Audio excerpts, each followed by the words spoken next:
Hey everyone, thank you so much for joining us for another episode of your favorite real estate podcast on all of the internet. That's right, Liftoff.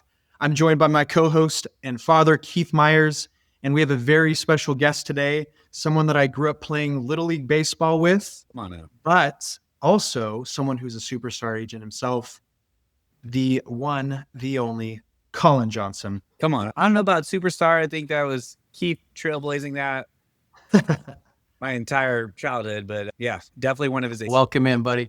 I've known you since, I think, before you were born. I've known your dad since I'm about 13. Your dad was 14 and hit a home run off of me in Pony League. And he said that was the biggest exciting thing he did in sports in his life. And I remember growing up saying that my dad would tell me that ball never came down. Yeah, it's still rolling, yeah. But great guy. And then your dad became my dentist until he retired. And through that, we've done a lot of things. We started junior T-ball together and went up through the ranks. And I got to know you and your family real well through all that. And from before, came time when you graduated with high honors out of Cal State Northridge. And you started looking at different things to do. And you were really active, involved in your college with some of the things. Yeah. So you showed some leadership qualities. And we had a conversation. I encouraged you to take a look at real estate. And you did, and you jumped in, you tried a little of this and a little of that. Tell us about, we were just talking a little bit about that. Tell us some of your ideas on how you emulated some folks.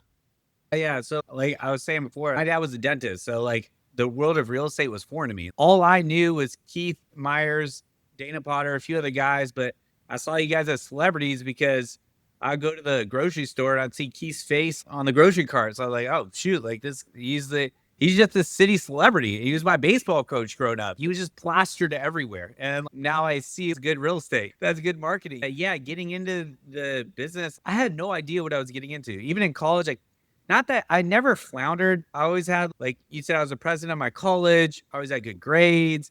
I had great relationships. So it was always going well, but I still didn't know what I wanted to do. And I remember it was like my dad majored in finance. He's like, get the emphasis in real estate. He's like, listen, everyone in my practice that does real estate, like these guys are hitters. They do well. They love what they do. And I remember meeting with you, like you said, and it was weird getting into real estate because I felt like I was being sold to get in. Anything I ever wanted to do that I like was successful at, you had to show it. Like you had to interview to get in real estate. It was like, no, come here, come work for us. And I was like, what, wait, are we in multi-level marketing? So as a new agent, that was something that was in my head. But then the next step was like, okay, I decided I'm going to get into real estate. Now, how do you be successful at that? I'm in it. Like, it seems like it's a promising career. We had people like Mauricio that were in the business. I'm like a young guy, 27, seems like he's kicking butt. I want to do this. And so I made it my mission to study the top dogs I knew. And I'd do anything. Like Jordan Cohen, take a meeting with me. Don't record me. Okay, maybe I recorded a few things because I wanted to study. I did practice everything he said. I used it on cold calls. I would go with John Mazziata farming. I had a notepad. I'd write down everything he would say, how he'd stand, what he'd wear, just everything. I listened to Keith Myers. Okay, if we can get you to this place with the highest amount of money in the shortest period of time, like I just listened to what was I would go to the listing appointments that Maz just had because he needed me to unlock a door, and I'd take the listing book and I'd go look through it. Like, what did he do? What was the secret sauce? Chris Williams, David Rothblum, you name it. Robert Graff, like if these guys had Richard Collins, if you had a success in this business, I wanted to know, what was the formula you applied? How did you do it? And were there any similarities in the formula amongst all the people that did it? And there is. And then when I took that formula, I knew I had to apply it in a way that worked for me. And that formula is there's other areas of my business I can apply it. And I want to do that. Those are the next streams of income and ventures. But what I did really notice is like, there's some farmers, there's social media guys, there's guys that focus on high-end real estate. There's David Rothblum that just works attorneys and probates, right? All of them have the same consistency with points of touches in a defined direction. So like they know what direction they want to take it. And then the twist that I put on it, that I put my own brand on this, which I feel like Chris Williams does pretty well too, is I wanted it to be 100% authentic and like they're getting to know me. Because I think like when people ask the question, like, what makes you any different than Keith Myers? I can go say whatever. I can say I do social media, I do this. But at the end of the day, the difference is I'm Collin. I'm not Keith. Right. You're signing up for me. And like when I go to negotiate, do you trust me? Like me as Collin Johnson, or do you trust Keith? I'm batting for you. If you trust this mind, that's the difference. It's who I am as a person. Right. Like we all sell real estate. You can go to any dentist you want. You can go to any surgeon you want. But do you know that person and do you trust them? And so for me, that's what I'm bringing to the table and applying that consistency to my work in the form of social media. So I am 100% consistent with it, but I also don't want it just to be real estate. I want it to be like, get to know what I think, who I am, and how as a person that you're hiring, how am I going to make those tough decisions for you? And you can trust my leadership in those decisions. So I think that's what I want people to know about me when they're going to hire me. And so when they sit down, they know who's sitting in front of them. I'm not just trying to sell their house. I'm selling myself. And I want them to know who I am. And that's the formula that I've Yeah, that was the seen. change that we had. We taught you door knocking, farming, and supported with mail. Because when you first got started, social was just really getting rolling. It was Yeah. nothing like it is today, and all the platforms and a way to Yeah. promote yourself and such. And you found your voice. You are a gregarious guy. You're involved in a lot of stuff. You're involved in your church. You're involved in different things. And you started intersecting your universe in probably the fastest, most cost-effective way, which was posting stories and reels and other posts on variety, mainly Instagram, I believe, but you've used other platforms as well. But something that I admire about you, I want you to speak about it, a day in the life of Collin Johnson. So you're at the gym or you're on vacation, the Eiffel Tower is behind you, and you're just comments and you're walking around, you're observing things, and you're talking to people that are not uber polished they're well done, but you don't specialize on these highly polished, slick, try to be funny, sometimes kind of vulgar. You're pretty consistent, and people feel like if they don't know you, they do after tracking you a little bit. Can you talk a little bit out of your thoughts behind all that? Yeah, I like the authenticity. And that's what the first thought when I started my social media was I wanted you to know that if I posted it, it was real. So I never was the guy who like posted other people's listing, never done it once. I want you to know that's tough for agents because in the beginning, you don't have something to post. But I suffered through that. I wasn't posting $2 million properties or the investment. I wasn't doing that. I was posting the leases I had, and I was just showing what I was doing, and that momentum built over time. So that's one part. Was the real estate part was always authentic. If I post it, it's mine. You know it. I got my name on it. But the second thing was the lifestyle. I took two different things because when you're hiring me, you're hiring me. Like you're not hiring a bunch of pictures or properties that is sold. You're hiring the guy that sold them. So I want you to know who I am. That's the point. And so I did two things. I always keep 50% like real estate and then 50% like whatever I feel like posting, what I want you to know about me. So that's one of it. But the second thing, I think this is the key that sets me apart from the rest of the other people is I post my stories, and my stories every day. You want to ask, what do you do on your day-to-day life? All you have to do is go on Instagram, click. I'm not making any of it up. It's what I do. Is he in the office? He'll post a picture. Is he at church? He's there. I see it. Is he showing a listing? I see it. Like if you want to tune in, it's like you can watch your favorite real estate show to actually know are they really doing that, or are they doing it just for the show, or is this really real? And I show it. So you want to see me at the appraisal, you want to see me at the home inspection. Sure, you might not know what's being said, but you know what my day-to-day activities are. I'm not hiding it. Like you want to know if I'm working or not, just go look. You want to know if I'm on vacation? Go look. Like it's right there. I have a transparency and accountability with my own clients. Like they literally look at my life.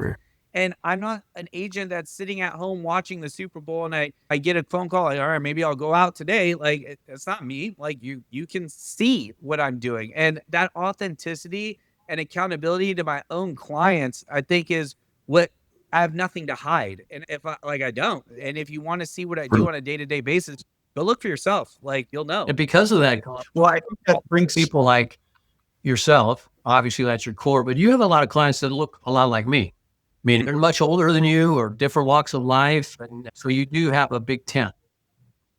Yeah. Yeah. And I think it's funny because I didn't have that in the beginning. I fought so hard and lost on so many things in the beginning, like just trying to win people over.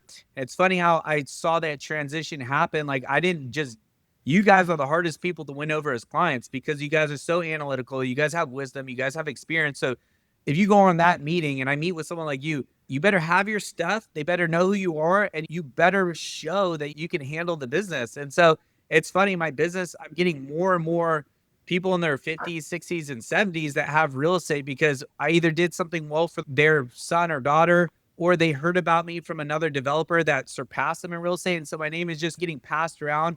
I really feel like I specialize in very difficult deals. I think even like the people that are experienced in real estate, if they tried to touch some of my deals, they would be crying every day. They don't like these things. Yeah. So I know it. I get involved in some of yours with you. Yeah. But you're a bulldog and you get it done. Derek, you have a question or comment?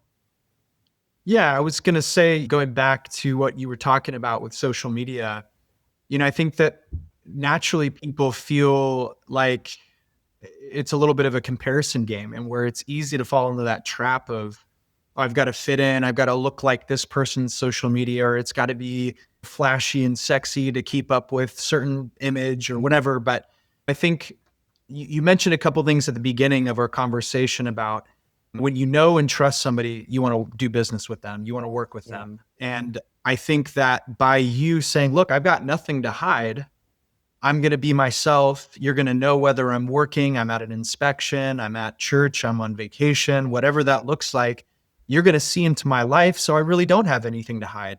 What that does, whether you're aware of it or not, is that makes it very easy for your clients to trust you because they know that you're not putting on airs. You're not putting on a facade or an image. You're just being yourself for everybody to see. That is really something, like you said, that does help you stand apart. Would you say that there's something that clicked for you in that journey, or has it always been like from the very jump that you knew that's how you were going to go about it? I would say it really was my faith. It's man plans his way, the Lord directs his steps. It's Matthew 6:33. It's seek first the kingdom and all the rest will be added to you. I'll tell you, in the beginning of real estate, I had all the plans of the world. Like I said, I studied everyone's business. I tried doing it my way. It didn't work. I was so much more decisive. I was networking in Hollywood, going on Beverly Hills luncheons, all with all the right people, developers. Really, I think I did start doing it God's way at 27, and that's my business did the same thing. It just took off. And like, I don't even think it was something I was significantly doing different, but I think that like, I look at it like this is, yes, I can have my plans. He's going to direct them. So this podcast can go two ways. I can really tell you all the things I did, but if he didn't bring the increase, I would be lying to you. I work hard. I plan. But at the end of the day, I feel like a kid with a trash can and it's raining and I collect the rain. But it's not by mistake. I'm out there with the trash can running around and he's bringing the increase though. Like that is it. Like I can't lie to you because I did it before in a very decisive fashion. Didn't work. And then I was like, all right, we're going to do it your way. I'm going to bring those same principles in which I bring into my personal life. And I've had people on social media, big clients, I've probably made close to 100 grand off these clients so far. Not a lot, but that's something. And they told me, hey, stop posting like that. And I was like, I'll do whatever I want. And that's who I am. If you don't like it, unfollow me. I can't tell you how many pieces of real estate they're planning on selling with me. So it's like, dude, you don't have to sign up with me. You don't have to work with me. It's okay. I'm okay with not having the business if you don't want me to do what I do. But if you want to work with me, go ahead. You know what you're getting. And you know what I find, even if people don't believe what I believe, it's okay because they trust that I have their best interests at hand and they acknowledge that. And yeah, that's part of something I'm consistent with, my faith, and I present that on social media as well. For sure. For sure. Thank you. Yeah, that does come across. And that's refreshing that you don't have to be a people pleaser for everybody. Hey, what's your client? You want to serve them and do a great job, but you're okay Mike Ferry used to say, do your best, do what you have to do, and don't be attached to the outcome. For They sure. can make decisions, and they can choose you or not choose you. And it's Yeah. crazy making, and I see agents do it all the time. I don't know, I didn't get it. They pick someone else, and they take it really personally. And it's easy to do because we put our heart and soul in this. And then they pick someone else that you're going, I'm better than him. Yeah. But There's a couple times on 2 recent listing appointments where I went on and I don't take overpriced listings. All my listings sell when I take them. And I know they have to. When I take the listing, I usually know what the problem is going to be. Sometimes there's unknowns that happen, but I'm already gearing up for the issue that's going to happen on both these listing appointments. Big agents I was competing with, and I know I was giving the lowest price. I was telling them, like, this is it. If you go any higher, it's just lip service to get a deal.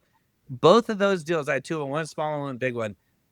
I was the lowest price that I gave. They came back and used me. And I was like, dude, I gave them the truth, but I'm not going to get it. And it's okay. If I don't get it, someone else is going to suffer. Well, they used me on both. And guess what? One of them sold, one's about to sell with contingencies removed. And it's been probably one of the top 10 hardest deals I've ever had to do in my career. And it's getting done. And you know what? Like, it's been my clients, not going to lie on this deal, dude, it's been up, down. They've been screaming at me on the phone, but guess what? The next day they call me up and they'll be like, I appreciate you so much. Like, you don't leave us even when we go through the crap. Like, if that means picking up rocks in the backyard to get the house landscaped because they can't do it, that means getting up on the roofs and putting a tarp while it's raining. If that means I can go in way deeper than this, but that's what it is. Like, you just do whatever it takes to get it done.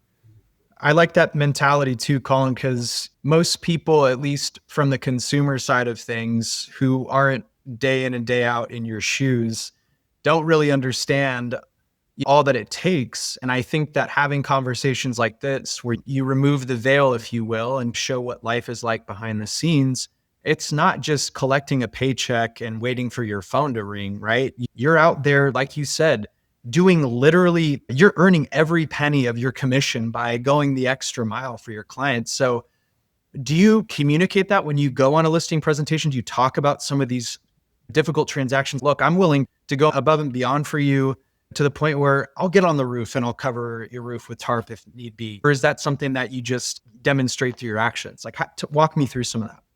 Yeah, so I think the past transactions and experiences allow you the wisdom to share with your client based on what they need, right? I had one client like that, the deal I'm talking about right now, where I already knew what I was getting into. These guys are running short on funds. They need a house that needs to get remodeled. It's not done yet. They need boots on the ground. That's going to be the obstacle in this deal. And they don't really agree with each other. So we have to play middleman. It's like dealing with a divorced couple. It's basically what it is.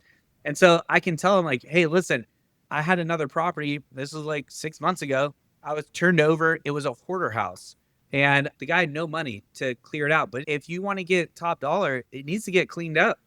So I hired my friends. I got 6 guys from Home Depot.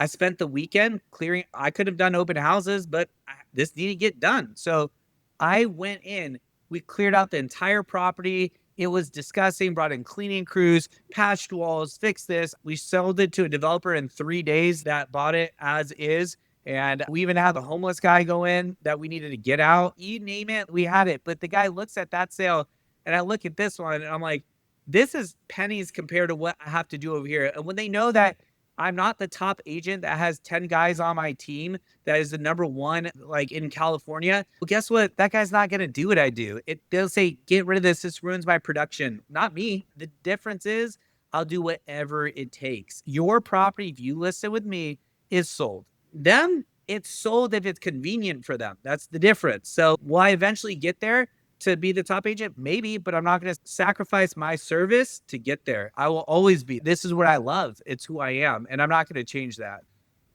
Well said. From there, that naturally makes me think about how there are the right ways to climb the ladder of success or scale in your career. And there are the less than ethical, maybe not ethical, but maybe less than honorable ways of doing that. Yeah, I think that there is. I think that there are guys out there in the industry. I think we all know them. Is they'll take a listing as long as it puts a sign in the ground. And I've lost deals to those people. I can name names, and it's okay because those deals didn't sell. And guess who comes back to me after it didn't sell? Is they come back. They always do. That's why the one thing I don't ever do, I never burn the bridge. Dude, if you have a problem with me, like you think that hey, it's all right, man. Go in peace and no, whatever you need, I'm always here for. I just had that. I just had it happen to me in Playa Vista right now. Guess what? I'm getting a listing agreement signed this week after they listed with someone else without telling me. And dude, I've rented this property out for 8 years, been in med school. And guess what? No problem, dude. I don't care. Like, you made a business decision, didn't work out. I'm here to help whenever you need it. And I will tell you how it is. But yeah, there's other guys that just want to get a sign in the ground. They get advertising. They don't care if it sells or not. They just want their sign in the ground as advertising to get the neighbor, to get the guy over there. But I actually care that the guy that hired me, when he talks to other people, he's going to say, the guy was honest. He's a pit bull. He'll do whatever it takes.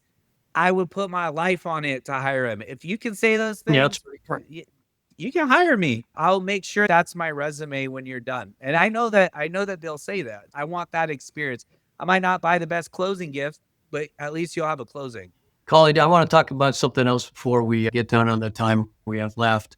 I'm proud of you that you also, unlike many agents, you practice what you preach and you buy real estate. And I know over the last few years, you bought a property, you actually built an ADU, you rent the ADU out, you live in the house. I think you rent a room in there and, you live frugally with an eye towards the future. And I know that you're going to be owning many pieces of property in the future, and you started young, which is exciting. Tell us a little bit about your passion on some of those things. Well, yeah, honestly, I should have listened to you. I think I'm not even lying about this. The honest truth right here. I'm very analytical. Again, just like I assessed getting into real estate, how I should run my business. I studied. Same thing with buying real estate. Not only do I have my personal experiences with it, but you're part of my panels of mentors that I talk to about real estate stuff. And I'll tell you, you are 100% correct in the way you approach real estate. I think while everyone was, time the market, play it, even though that's not what people will say now, they were saying that in 2019, 20, 18. That's what they were saying. Hey, we're in a bubble. If I like this, it's all going to come down. Just watch. You said, get in, buy, do it. And you know what? My regret, even though I don't regret it, but what I should have done now looking back and seeing, I should have taken your advice and I should have bought as soon as possible. And I tell this to my clients. It's one of those stories. Get in as soon as possible because everyone wants to wait till they're ready.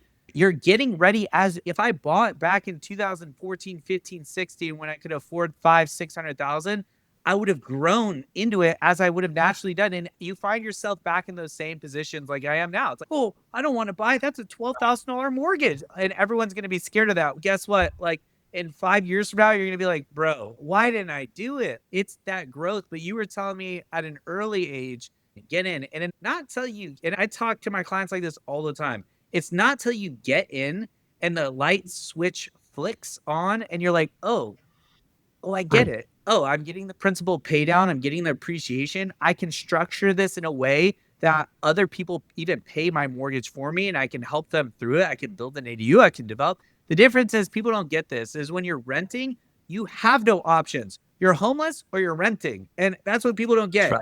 You have more options as an owner. You refinance, you can develop, you can fix, you can rent it out. You have so much more that you have. And you don't realize that people think I buy, I'm stuck. It's the opposite. You've just been trained to only know one way. That's the problem. You really were one of the people that was like, dude, shut up. Go ahead, do it. Get in. And so it definitely was the best financial decision I ever made, first off. And then I know if I do it again in the ways in which you look at a piece of real estate, you know that it's a good piece of real estate. You can't lose. Like the one thing you also taught me, which I use this all the time. I use it this week. If you bought in the worst period of American history, let's just that in our lifetimes, 2008, you made the worst financial decision of all time. You've tripled your equity today. Sure. Like that's if you made the worst decision of all time. I agree for that. The worst time. Yeah. I didn't make this up. I didn't make this saying up, but it's not timing the market. It's time in the market. 100%. You're paying down your principal every month. Nobody can kick you out. You could paint it as long as you're on the HOA or something, but you can do what you want. It's your property, but time in the market. And It's always the case. You're going to weather maybe some storms. I've never sold a property or a client of mine's been in foreclosure, never done it once. But hey, if you bought a property in 2008, I was still in high school, but you probably refinanced at a 2.5% mortgage. You probably paid it down almost, like you're almost paid off fully right now. You're having the easiest life ever after having weathered the craziest storm. So you have to look at that going, today, I can make the worst decision of all time. And at the end of the day, if I stick to it, I will get through it and I will be in a good position later. That's the thing. So the only way you lose in real estate is if you don't buy. That's how you lose. And it's okay. You can be scared all you want, don't buy. Eventually, you're going to have to jump in the ice bath, and it only gets harder the longer you wait. The sooner you get in. Time clicks by. Before you know it, it's 5 years, it's 10 years. You're like, oh, I've been here 10 years. Look at, I paid down my mortgage by $200,000. And by the way, it's gone up in value.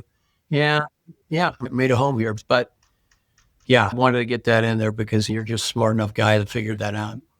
Little thing on that, I don't have to be a salesman. I don't, because I know it's a good decision. I'm not going to regret ever selling a piece of real estate to someone ever, because even if they make a bad choice, which I'm going to try to gear them towards the best possible choices, but at the end of the day, they're going to decide. And even if they make the worst choice, they're not going to lose. If they keep moving forward in the right direction, they're not going to lose. So it's like, I'm going to make sure you make the best choice possible for your needs, but I'm going to be confident with those when we do it, because I know what happens. I can see it. I have a client that young married couple, they bought their first house for $150. We sold them another one for $550. I was like, don't ever sell this. We sold the house. They're living a minute from the ocean in Dana Point. And these guys are living on a modest salary, and they'd say, that can never be me. It can be. You need to have the right guy making you make those steps when you're afraid to do it, but it'll work out. We'll get it Full done. disclosure, Derek also was smart enough to buy a home in his 20s, as I was. So all three of us, we got in early. Compared to right now, the NAR says the median age of the first-time home buyer is at its all-time high at 40. Congratulations. Yes. Derek, do you want to wrap us up? And I do. Bringing it back to best practices business-wise, when you find yourself in a funk or you're having a dry spell where, let's say, there's not any deals in the pipeline and gosh, you're seeing like nothing's on the horizon, how do you get yourself encouraged? How do you try to stir up some activity for your business? What sort of reminders do you even have to give yourself to get back in the horse? Walk me through some of that. Yeah, it's a good question. It's a loaded question in a way, because I'll tell you this. I feel like in my business, the one thing I have been pretty good at is staying consistent. I can't even remember a time I didn't have escrows. I don't know. I don't remember. I don't think I've had that. So I've always been consistent. Are there times where right now, where I was worried that I wouldn't have deals? I told my girlfriend, I was like, hey, listen, if I don't have deals in December, let's go take vacation, because like it's a time off. I'm busier now than I've been all year. Like my buyers are taking advantage of the opportunity, getting into it. But I guess you can say personally, if I'm getting into a funk, I think you rely on your faith. That's definitely where you go to. You go to God, you hang on to those promises. Those are big things. Like, don't be anxious. Dude, take your garbage can and go out there and go collect water. And I also think that, like in baseball, when you talk to the guys in the big leagues and you see these interviews that they go through, it's funny. I have friends that are in the pros too. I was talking to them about this. They say when you get a slump, you never change your swing. You never change it. That's what got you to the pros. That's not what you changed. That's what got you the paycheck. And so for me, like if I find myself in a slump where at least it's not inherently, I'm going to just blow up my business. I'm just going to go change everything. That's not what I'm going to do. I'm actually going to stay consistent with what I'm doing. And I learned that early on. I messed that up, but it's something I've learned. You look at people that work out in the gym. It's not that you got to lift heavier than everybody. It's you need to be consistent. Like that is the thing. So it's hard to stay consistent when you're in the funk. It's hard to show up, go on the appointments, meet with the people, stay consistent on social media when you just don't feel like doing it. It has to become so ingrained in what you do that like it's the machine that the engine just good old faithful. She keeps running, but you keep servicing it. So it's really the smaller things that you stay consistent in. It's your faith. That's everything to me. If that's not there, again, this interview doesn't mean anything because it's not anything I do. It's all him. But at the end of the day, it is staying consistent. I don't care what profession you choose, from pros to anything. they'll always say that's the secret sauce. That's the thing, is you got to show up and do your job. Thank you very much. I appreciate you as always. We'll put your contact information in the show notes here, but thank you both. Have a fantastic rest of your day. And I can't wait to share this with the people. Come on. I appreciate you guys. Thank you. Thanks, Collin.